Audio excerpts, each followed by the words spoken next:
Well, we do have a bootlicker of the week, which obviously we have to cover. Now, here's my only thing about this particular bootlicker.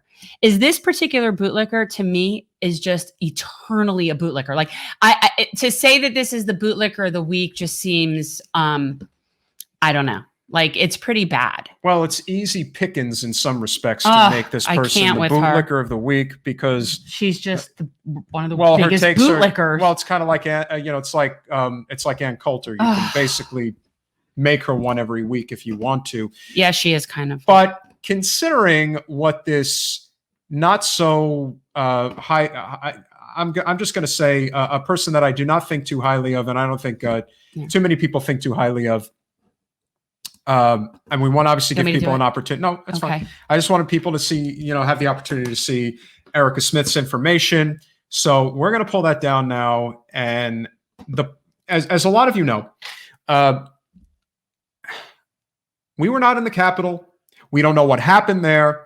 Every one story can be treated in a completely different way. But if you think for 1 second that there were people that broke into the Capitol that would not have taken out Alexandria Ocasio-Cortez if they had an opportunity, then you don't know anything about what goes on social media and what goes on amongst circles. The two people that the crazies, if you will, would have literally, it would have been their calling in life. They wouldn't have cared if they got shot and killed. It would have been, I did it. I did what I wanted to do.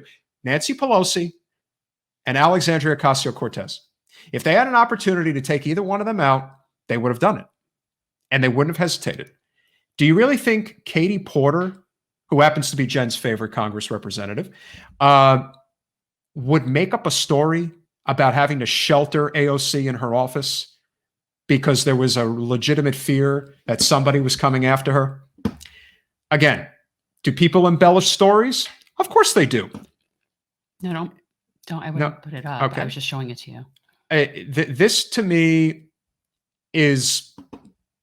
I have no patience for the grifters in politics whose only goal is to see to it that they get. I didn't mean to. Okay, I'm like, why would you put that up? I did. Okay. Now I'm not putting anything up. Okay. Well, you have to put up this thing.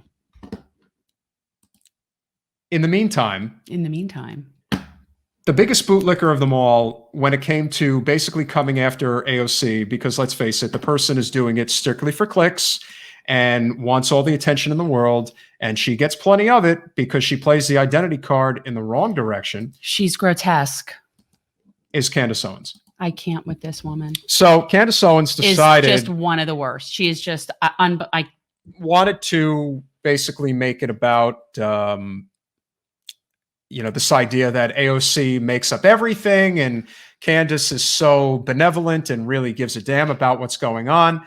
No, Candace Owens is a complete and utter hack of the highest order. What was her comment? Because I didn't see what her comment was. So what did she put out referencing AOC? Called Alexandria Ocasio-Smollett, which is suggesting that everything that AOC said is made up, that she's just doing it for attention. She doesn't actually... Now, let me tell you, if that is not what I would call pot calling kettle black, doing things for attention, this is doing something for attention.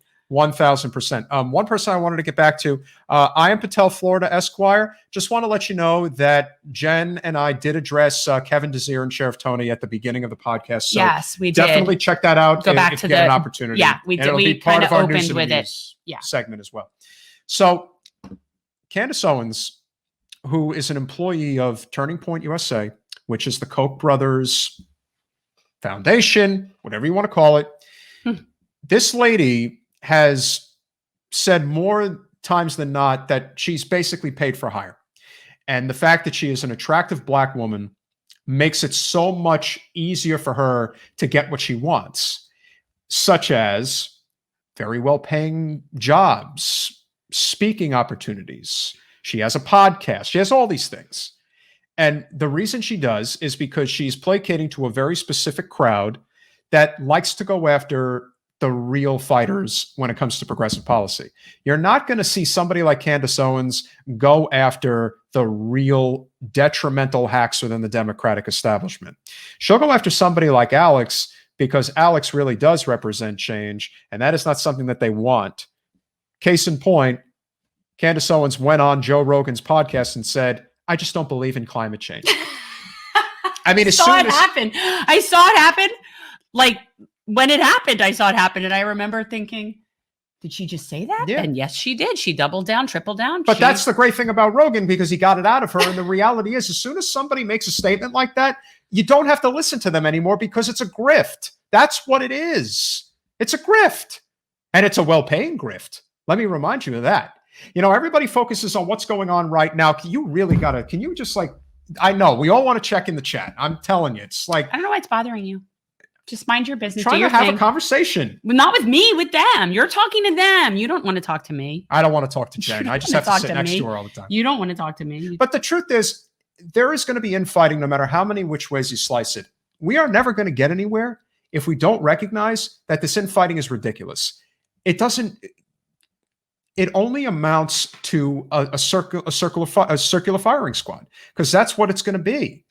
You're never going to get Medicare for all or a Green New Deal or a living wage or ending the wars or UBI. You're never going to get any of this if all you're going to do is just fight amongst each other. And we're not just talking about what's going on with the, left, progressive, whatever you want to call it, infighting, because we don't get involved in that nonsense. The story we put out last week was just to prove a point about the fact that even if you think everyone involved and you think you have a side that's actually on your side and is fighting for you and doesn't have any flaws, trust me, they've got flaws. So just when you think you're happy, we're going to come and shit all over your parade. Yeah. Every time.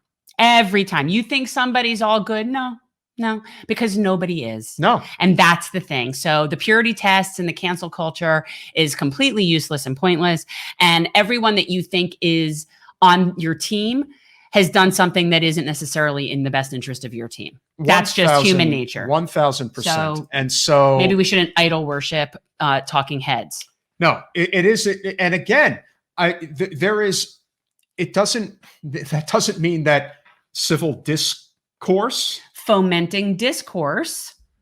We can absolutely disagree. There's always going to be differences in strategy in terms of how we get to where we want to go. Oh, I have a lot of grievances with you people. But believe me, people do this for a living, and getting angry and talking about other people. Let me tell you, as much as there is a very well-known and popular person who constantly yells and is a divisive figure in progressive politics, let me tell you what I dislike even more than just trying to stir the pot and get clicks.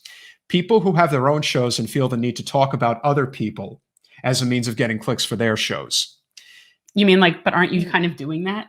No. Okay. I'm not saying anybody's name. I'm simply because we're not doing that.